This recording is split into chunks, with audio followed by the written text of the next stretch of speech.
우리가 함께 살펴볼 말씀은 신명기 10장 12절부터 13절까지의 말씀입니다. 이 신명기 10장 12절부터 13절까지의 말씀입니다. 이 짧은 말씀이니까 이 앞에 나오는 화면에 나오는 그 자막을 보시고요. 함께 읽었으면 좋겠습니다. 같이 읽겠습니다. 이스라엘아, 내 하나님 여호와께서 내게 요구하는 것이 무엇이냐? 곧 내 하나님 여호와를 경외하여 그의 모든 도를 행하고 그를 사랑하며 마음을 다하고 뜻을 다하여 내 하나님 여호와를 섬기고 내가 오늘 내 행복을 위하여 내게 명하는 여호와의 명령과 규례를 지킬 것이 아니냐. 아멘. 사랑하는 성도 여러분, 이 오후 예배 때 함께 오셔서 이 말씀을 나누고 은혜를 나누는 자리에 함께 잘 오셨습니다. 우리 함께 인사하면서 좀 시작을 해봤으면 좋겠는데요. 우리 옆에 있는 성도님들 향해서 활짝 웃으시면서 행복하십시오 라고 한번 해봤으면 좋겠습니다.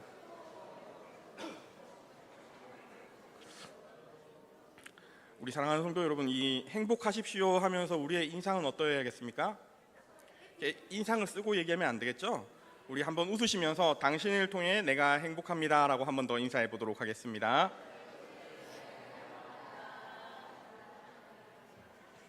네, 감사합니다. 제가 이렇게 설교에 올라오면 이렇게 인사를 자꾸 시키니까 어느 분이 목사님 왜 자꾸 인사를 시키십니까? 라고 물어보시더라고요. 이 성도의 교제, 우리 성도님께서 이 교회에 오시면서 함께 옆에 있는 분들도 바라보시고 교제를 하길 원하는 마음이 저에게 있어서 그렇습니다. 이렇듯 이 성도님들과 저 사이에서도 제가 이 우리 성도님들께 원하는 것이 있지 않습니까?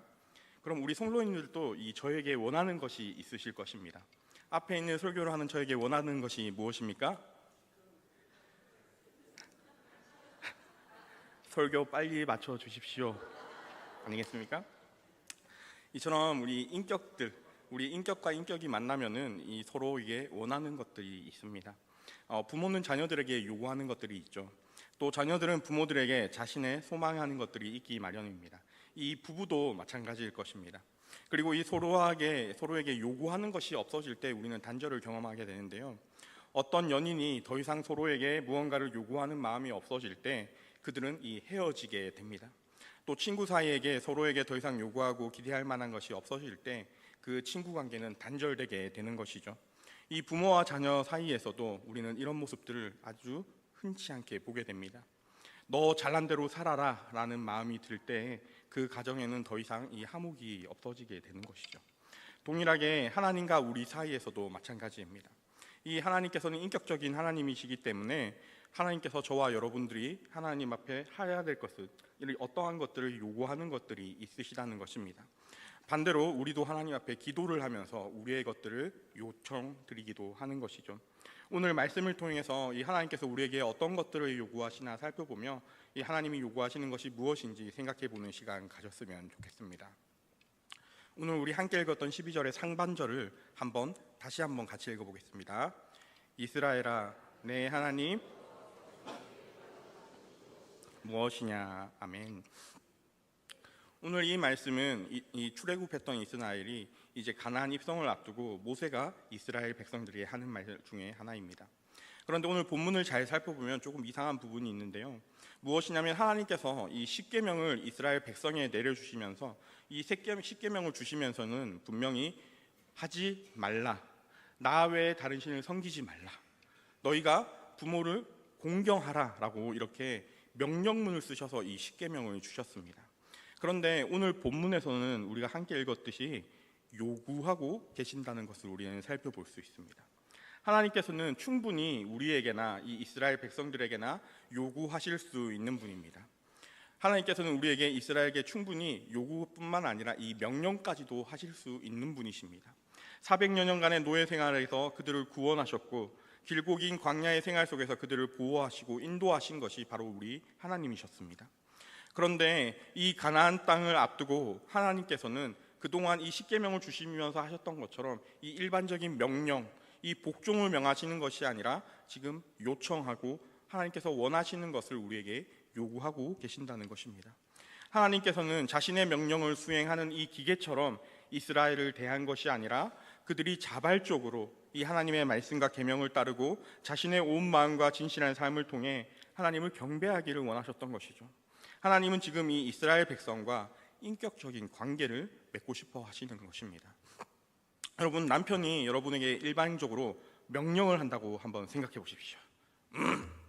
오늘 내가 저기 친구를 만나고 올 건데 집에 딱 들어오면 내가 좋아하는 그 된장 청국장에 파 살살살 썰어 넣어서 바글바글하게 끓여 만들어놔. 계란말이랑 같이. 물론 우리 대기교회 성도님 중에 어느 누구도 이렇게 아내에게 말하시는 분은 없으리라 생각됩니다. 그리고 또 이런 남편들의 특징이 있습니다. 무엇이냐면 이 아내를 부를 때 호칭이나 이 이름을 사랑스럽게 부르는 것이 아니라 어떻게 부르시죠? 네, 너무 잘하시는데 이런 명령적인 남편은 이렇게 부릅니다. 야, 셔츠 다려놨나? 이렇게 물어보는 것이죠. 여러분, 유행이 좀 지나긴 했지만 요즘에도 이렇게 남편들이 이야기하면 소위 간 큰 남자를 넘어서서 간이 배 밖에 나온 남자가 되지 않겠습니까?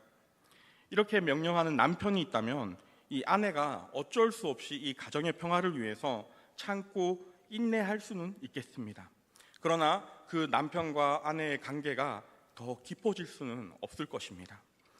그 관계가 인격적이다라고 우리는 말할 수는 없다는 것입니다. 그래서 하나님께서는 이스라엘 백성과 인격적인 관계를 위해서 이 명령하시지 않으시고 요구하고 있다는 사실입니다. 사랑하는 성도 여러분, 분명 하나님께서 우리에게 어느 부분 이 명령으로 말씀하시는 것들이 있습니다. 마귀들을 대적하라, 부모님을 공경하라, 주 안에서 순종하라, 항상 기뻐하라, 쉬지 말고 감사하라, 땅끝까지 이르러 내 증인이 되리라. 이렇게 분명 명령하신 부분들도 있습니다. 이 영적인 전쟁에 대해서는 우리에게 요구하시는 것이 아니라 명령하시고 계시는 것이죠. 우리의 삶과 신앙에 필요한 이 영적인 전쟁에 있어서는 하나님께서 단호하게 명령하시는 것입니다. 그러나 우리와 이 관계적인 부분, 하나님과 우리 사이의 그 친밀함을 위해서 우리 주님께서는 우리에게 요구하고 계신다는 것이죠. 우리의 자발적인 순종을 통하여 이 관계가 더욱더 깊어지고 그 친밀함이 풍성하여지기 때문에 하나님께서 우리에게 요구하고 계시는 것입니다. 그렇다면 오늘 하나님께서 이 친밀하게 자녀된 우리에게 요구하고 계시는 것은 어떤 것일까요? 우리 12절을 이어서 함께 읽어보겠습니다. 이스라엘 내 하나님 여호와께서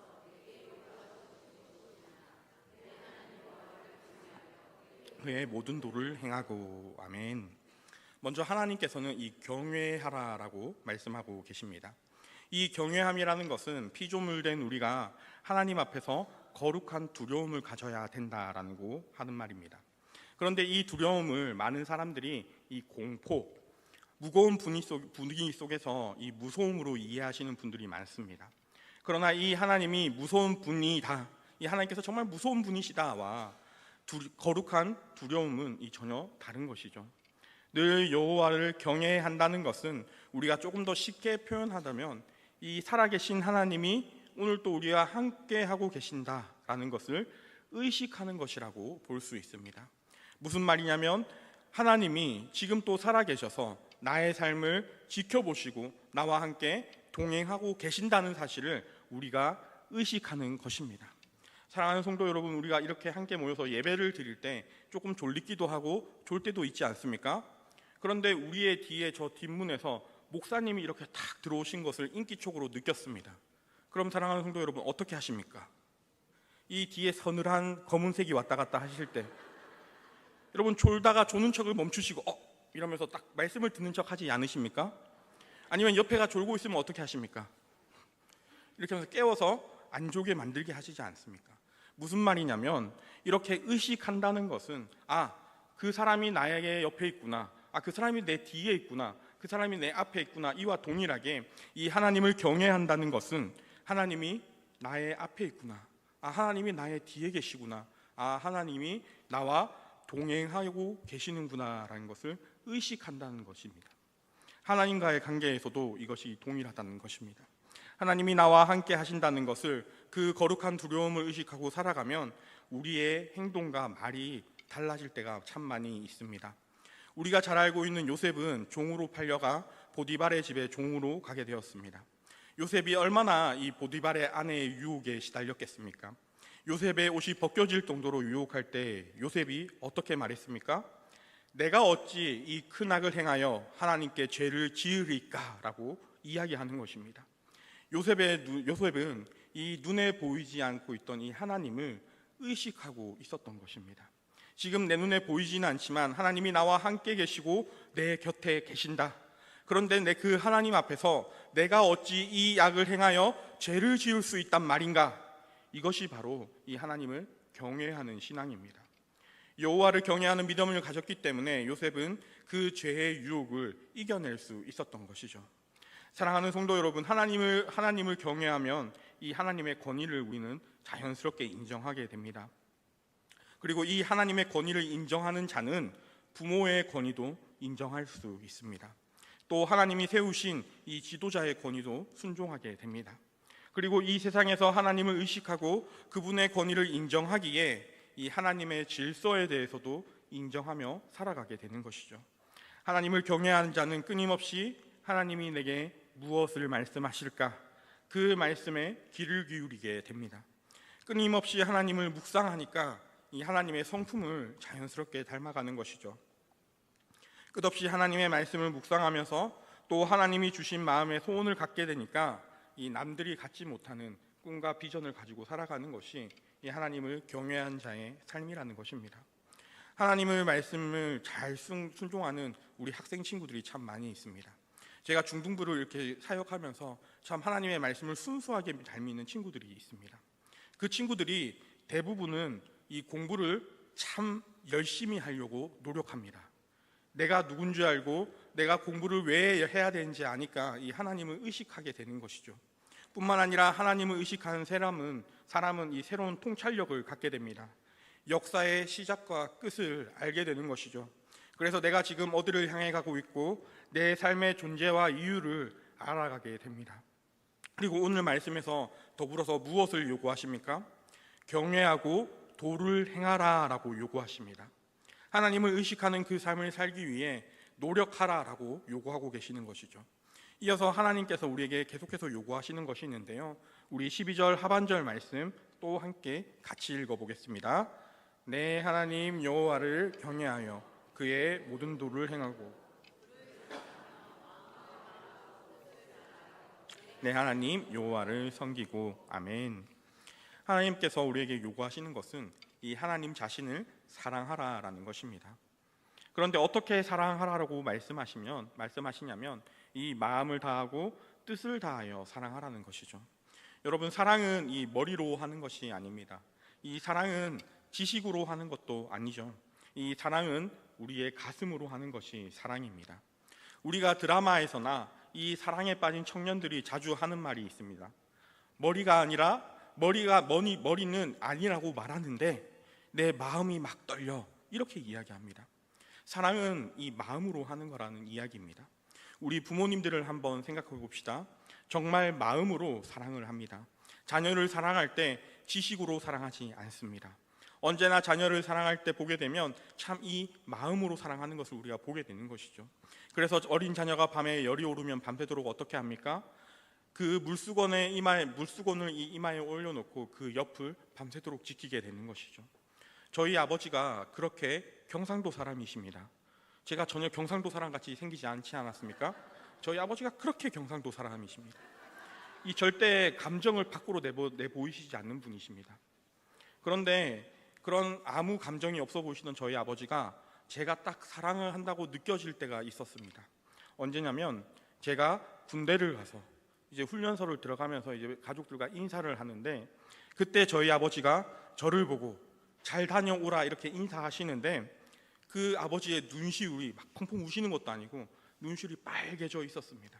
제가 그때 대학 때까지 우리 아버지 과연 나를 진짜 사랑하시나, 아버지 나한테 정말 원하신 것이 있으나, 그런 생각이 들었는데 그때 제 마음이 우리 아버지가 나를 진짜 사랑하신다라는 마음이 들었습니다.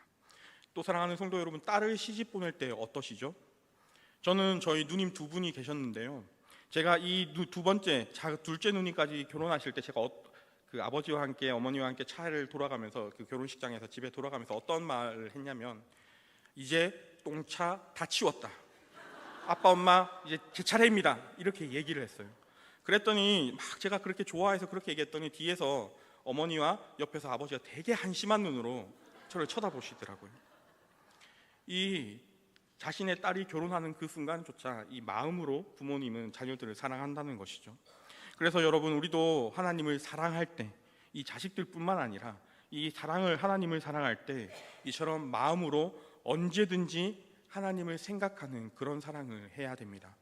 자녀가 아플 때나 생각날 때처럼 내 사랑하는 사람을 생각하는 마음처럼 저와 여러분이 하나님을 사랑하는 것도 이 끊임없이 하나님을 생각해야 한다는 것입니다. 예배 드릴 때만 아니라 나 홀로 길을 걸어갈 때도 이 주님을 생각하는 것입니다. 그래서 하나님이 미워하는 것을 내가 미워하는 것이고 하나님이 좋아하는 것을 내가 좋아하는 것이며 그것을 이 마음을 다하여 하나님을 사랑하는 것이라는 것입니다. 또 어떻게 하나님을 사랑해야 합니까? 우리는 목숨을 걸고 하나님을 사랑해야 됩니다. 여러분, 이 사랑은 시시한 것이 아닙니다. 진정한 사랑은 이 목숨을 걸고 하는 사랑인 것이죠. 하나님이 저와 여러분을 어떻게 사랑하셨습니까? 시시하게 사랑하셨습니까? 아니면 적당하게 사랑하셨습니까? 아닙니다. 하나님은 저와 여러분을 사랑하실 때 이 자신의 목숨을 걸고 사랑하셨습니다.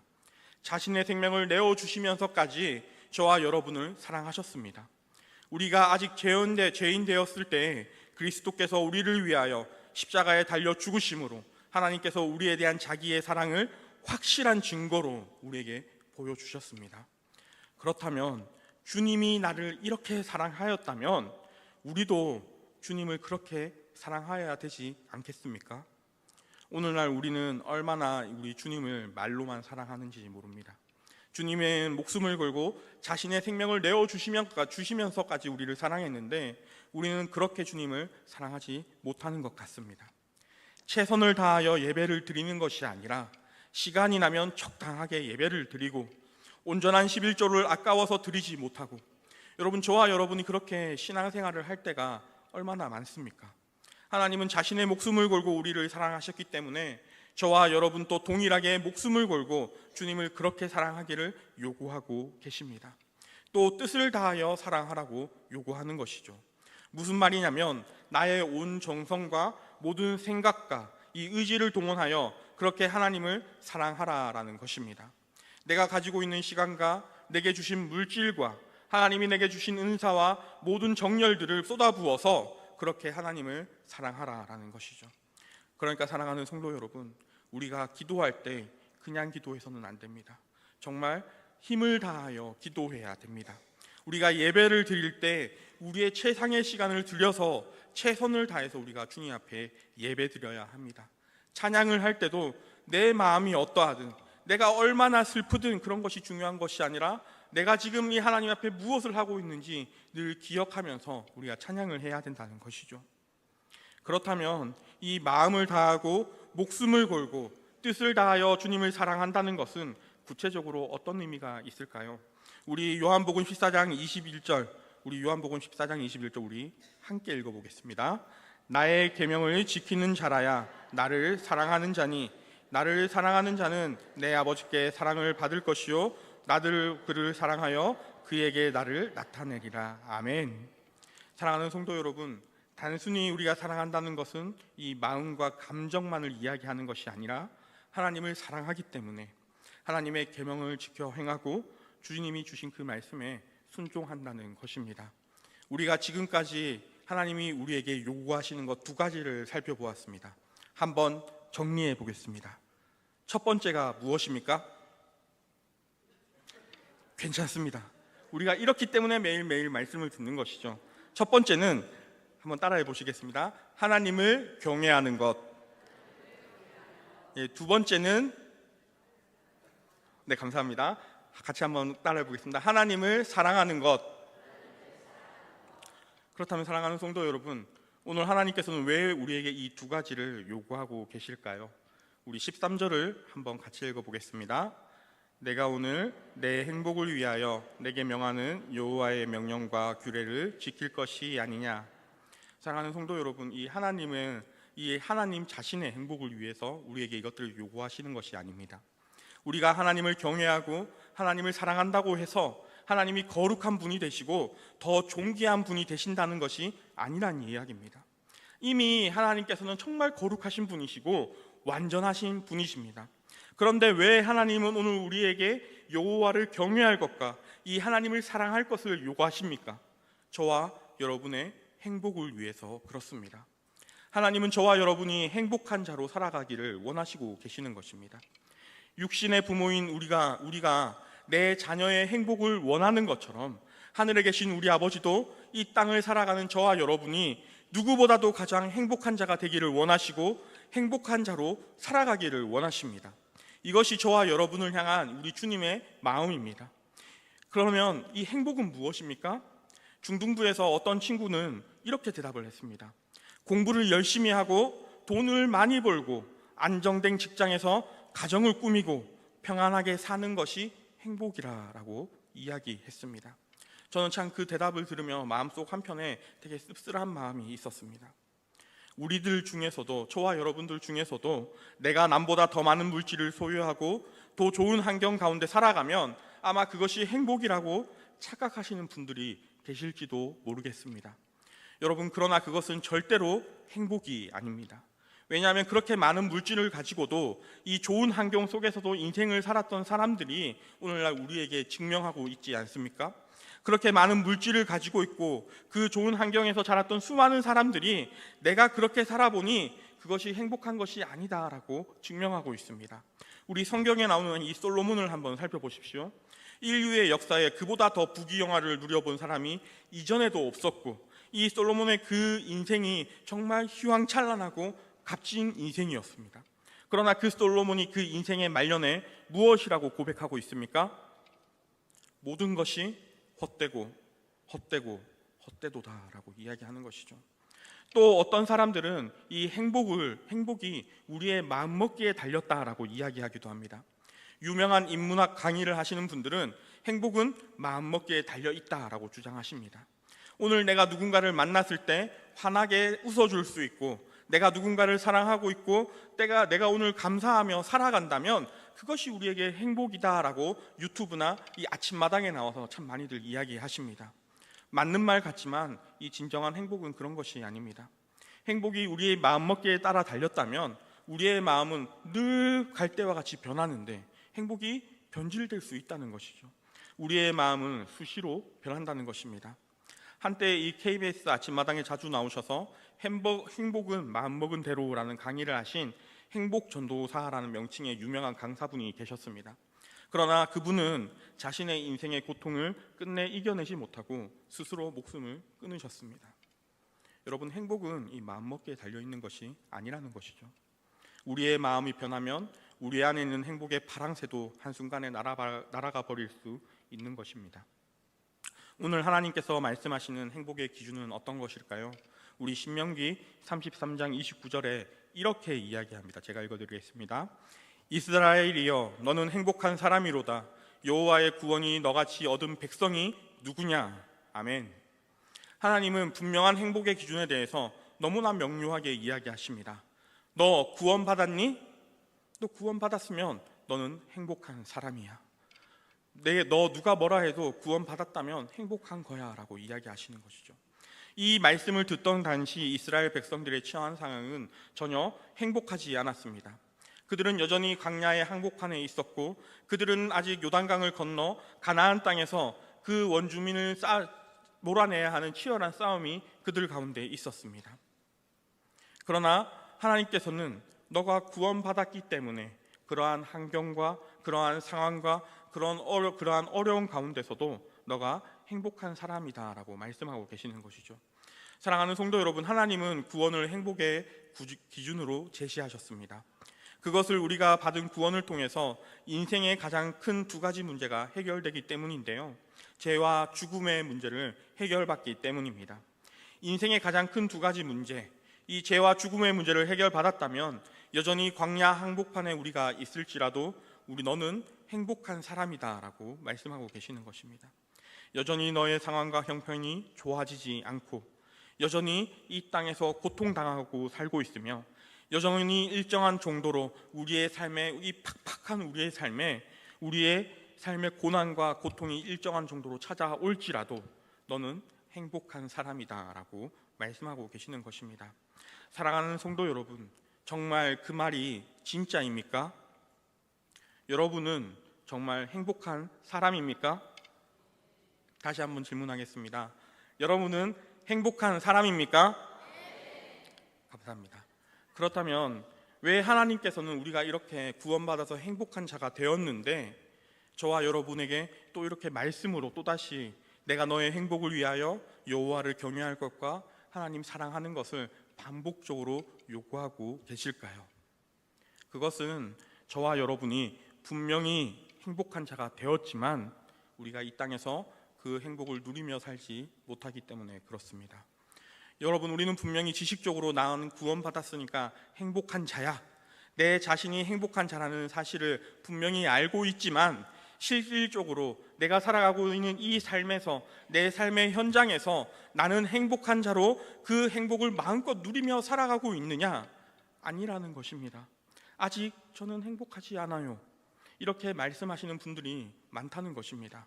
그래서 하나님은 오늘 한번 다시 한번 우리의 행복을 위하여 두 가지를 요구하고 계신 것입니다. 오늘 본문에 나오는 행복을 위하여라는 이 단어는, 이 말은 이 원문으로 직역해 보면 내게 기쁨이 지속되기 위해서라고 해석할 수 있습니다. 그러니까 행복이 뭐냐? 이 기쁨이 지속된다는 것입니다. 아무리 좋은 차를 사고 좋은 집을 사고 아무리 좋은 것을 우리가 먹는다 한들 이 기쁨이 지속되지 않습니다. 내가 사랑했던 사람을 만나고 그 사람과 가정을 이루었다 해도 그 만남이 영원한 기쁨을 우리에게 가져다 주지 못합니다. 그런데 오늘 하나님께서는 이 기쁨이 지속될 수 있는 것이 무엇이냐? 하나님을 경외하고 하나님을 의식하면서 하나님이 미워하시는 거 우리도 미워하고 하나님이 좋아하는 거 우리도 좋아하고 살아간다면, 하나님을 사랑하면, 마음을 다하고 목숨을 걸고 뜻을 다하여 하나님을 사랑하면 우리가 지속되는 기쁨을 누리며 살 수 있다는 것입니다. 항상 기뻐하며 살 수 있다는 것입니다. 내가 처해 있는 상황과 환경을 뛰어넘어서, 내 느낌과 감정을 뛰어넘어서 어떤 상황 가운데 있을지라도 우리는 행복한 자로 살아갈 수 있다는 것입니다. 기쁨이 충만한 자, 행복 가득한 자로 살아갈 수 있기를, 저와 여러분이 그런 행복한 자가 되기를 소원합니다. 이 말씀을 마무리하겠습니다. 사도 바울은 감옥에서 편지를 썼는데 그 편지의 내용은 이러합니다. 주 안에서 항상 기뻐하라. 내가 다시 말하노니 기뻐하라. 내가 주 안에서 크게 기뻐함은. 사랑하는 성도 여러분, 바울이 지금 갇힌 곳이 감옥이었습니다. 언제 잡혀 죽을지도 모르는 그 상황 가운데, 이 사형원 언도를 받아 언제 죽을지 모르는 그 상황 가운데, 감옥에서, 그런 한치 앞을 알 수 없는 감옥에서 바울은 지금 기뻐하고 있는 것이죠. 그가 여호와를 경외하는 믿음을 가지고 있었고 마음을 다하고 목숨을 걸고 뜻을 다하여 주 하나님을 사랑하고 있었기 때문에 감옥이라는 상황과 환경을 뛰어넘어서, 자신의 느낌과 감정의 벽을 뛰어넘어서 지금 행복한 자로 살아가고 있는 것입니다. 사랑하는 성도 여러분, 우리의 아버지이신 하나님께서는 저와 여러분을 너무나 잘 알고 계십니다. 하나님의 형상대로 지음받은 우리 인간은, 하나님의 형상대로 지음받은 저와 여러분은 세상의 그 어떤 것으로도 행복해질 수 없습니다. 여호와를 경외하고 그리고 하나님을 사랑할 때 우리에게 지속되는 기쁨을 가지고 가장 행복한 자로 살아갈 수 있겠습니다. 하나님이 우리에게 원하시는 것은 가진 것이 없어도, 여전히 고통의 아픔 속에 있어도 주님 때문에 행복한 자로 살아가는 것입니다. 그래서 저와 여러분은 하나님을 경외하고 사랑하고 그분의 계명을 지키며 살아가야 됩니다. 소망하기는 모든 성도님들이, 이 대길의 모든 성도님들이 매일의 삶 속에서 저는 주님 때문에 너무 행복해요 라는 고백을 드리면서 기쁨이 지속되는 삶을 살아갈 수 있기를 소망합니다.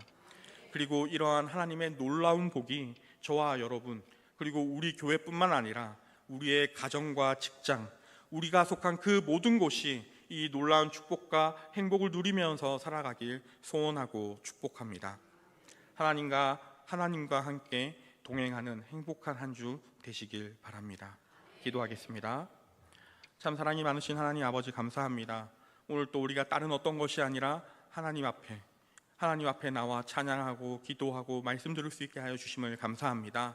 하나님, 우리의 하루를 정말 주님께서 기쁘게 받아 주십시오.